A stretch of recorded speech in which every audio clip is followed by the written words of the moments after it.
Hello there and welcome again dito sa aming channel, Our Joyful Journey Canada. So for this evening ay gumagawa kami kasi it's Sunday evening tonight.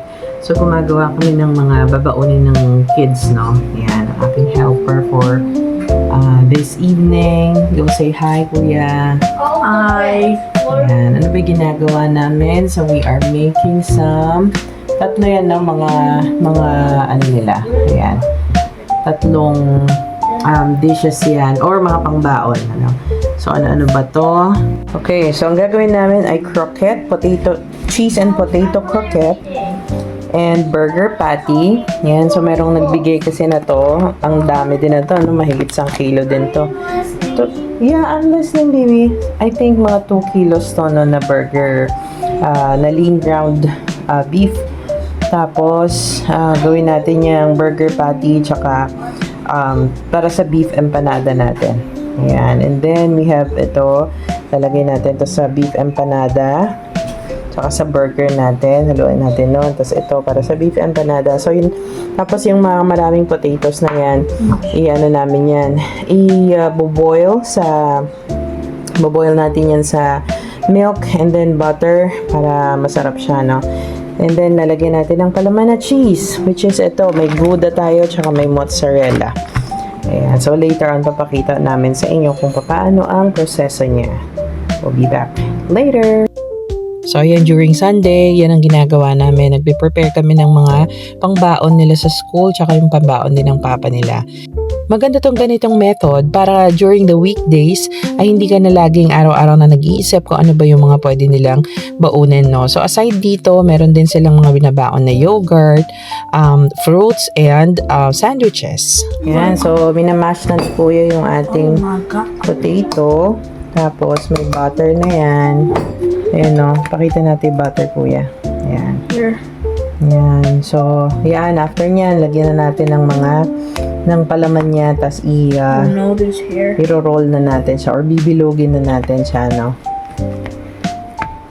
Okay, so ganyan lang siya. Pwede nyo din siyang lagyan ng milk na konti or heavy cream para mas creamy yung ano niya, yung lasa niya, no? So, depende din talaga sa inyo. Ayan.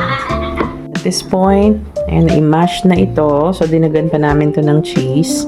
Then, after niyang ma-mash, ayan, i-roll na siya sa so that's Kuya, that's Kuya Johan doing. Okay, and then that one. After dun sa cornstarch, sa egg yolk naman, sa egg wash, and then the final one is the coating mix. Ayan, breadcrumbs. There it is. Ayan.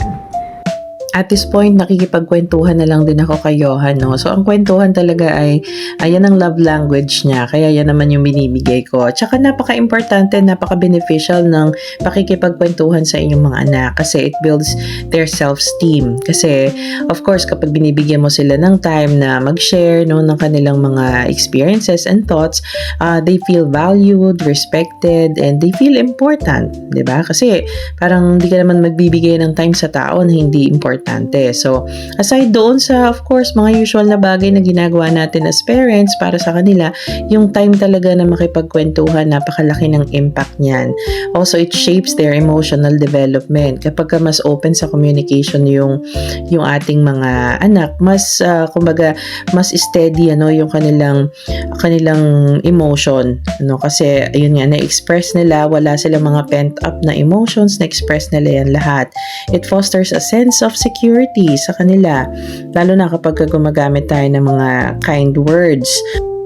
It also teaches them kung paano i-treat ang other people. Like, if you're a parent na tiniteach sila na they are valued, they are respected, and they are important. So, ganun din ang usually na ginagawa nila sa ibang tao. Kaya sometimes, yung mga bully, minsan yung mga parents unknowingly, hindi nila alam na ganun din pala yung ginagawa nila dun sa mga anak nila. Kaya pagdating sa school, yun, may mga ganong problema. Tsaka most importantly, kapag open ang communication mo with your kids, parang yung mga maliliit na bagay na na-share nila sa iyo, yung mga malalaki din, when the time comes na nagkaroon sila ng problema, hindi sila mahihirapang sabihin yun sa iyo kasi they know na maasahan ka nila na because yun na nga yung practice nyo. They know na important sila sa iyo and you value them.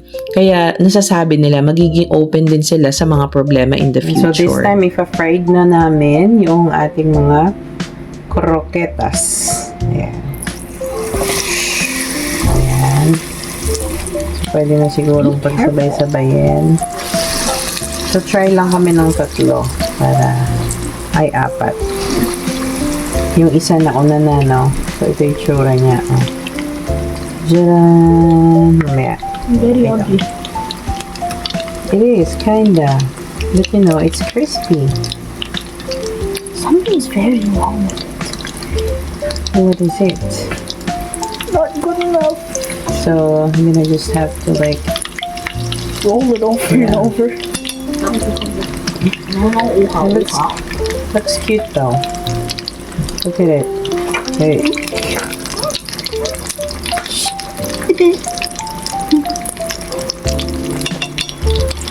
So, are you so proud of yourself for doing this, Johan? Yes. Yan. So, pagka nag-golden brown na siya, saka nakita nyo kasi ito merong parang may mga nag-ooze out sa kanya na cheese, no? Kasi nga, nilagyan namin ng cheese yung mismong potato, namin, yung pinangkong, diba? Ayun, lumalabas na siya,